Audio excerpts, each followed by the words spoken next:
Now, to be clear, I do not agree with burning a Qur'an. I don't agree with drilling holes in a Qur'an.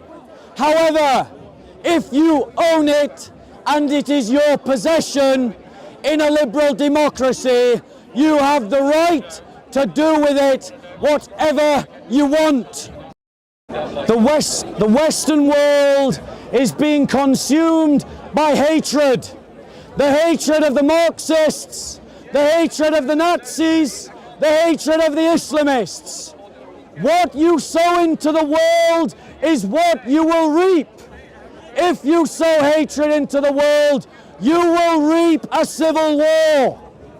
Because there are enough people on both sides to make a fight of it.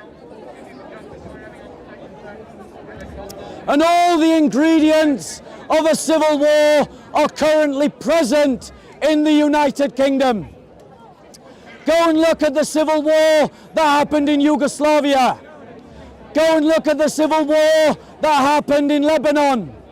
Go and look at the civil war that happened in Sudan. Civil wars need the following ingredients: different ethnicities, different ideologies, different religions, and sufficient commitment on all sides to fight for what they believe in.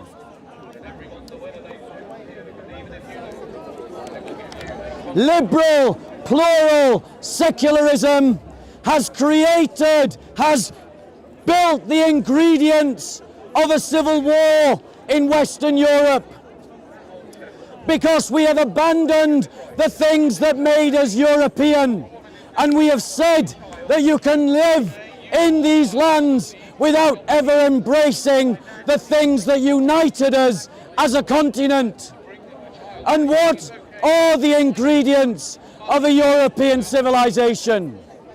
Greek philosophy, Roman law, and Christian doctrine. These are the foundations of what it means to be European. We need to commit ourselves to these things and preserve them, and to abandon the failed ideology of liberal progressive thought, which is creating the ingredients for civil strife on our streets.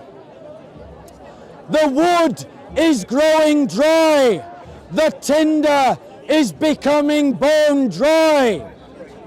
The sparks are beginning to happen. And unless the West radically moves in a different direction, we will see civil strife become civil war.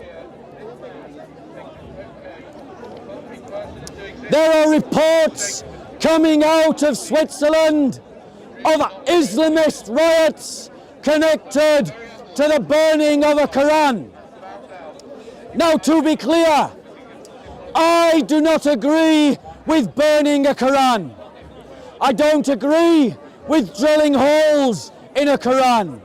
However, if you own it and it is your possession in a liberal democracy, you have the right to do with it whatever you want. Perfect.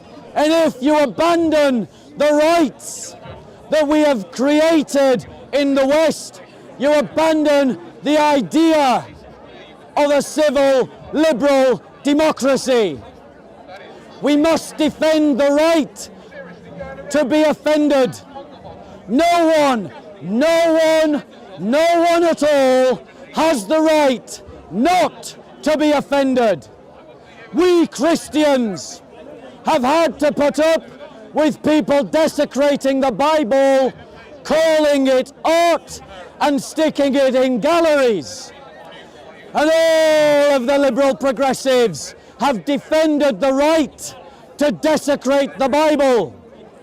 We Christians have had to put up with the symbols of our faith, like the crucifix, being put into a vat of piss in the name of art.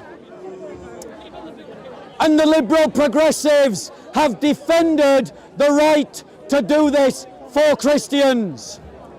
But these same liberal, progressive, virtue signalling hypocrites, like we saw earlier, will say that it is wrong to draw Muhammad because it offends Muslims. It's wrong to burn the Qur'an because it offends Muslims. It's wrong to drill holes in the Qur'an because it offends Muslims. Well, if you're going to hold that line, then it is wrong to blaspheme against Jesus in your movies, in your art, it is in your songs. It is wrong to blaspheme the crucifix in your art, or to desecrate a Bible in your art. But if it is right to do it to Christians, it is right to do it to Muslims. Make up your mind and be consistent. It cannot be one rule for one and another rule for other. Any questions before I move on? Okay, brilliant. So I want to talk about the Dawah team.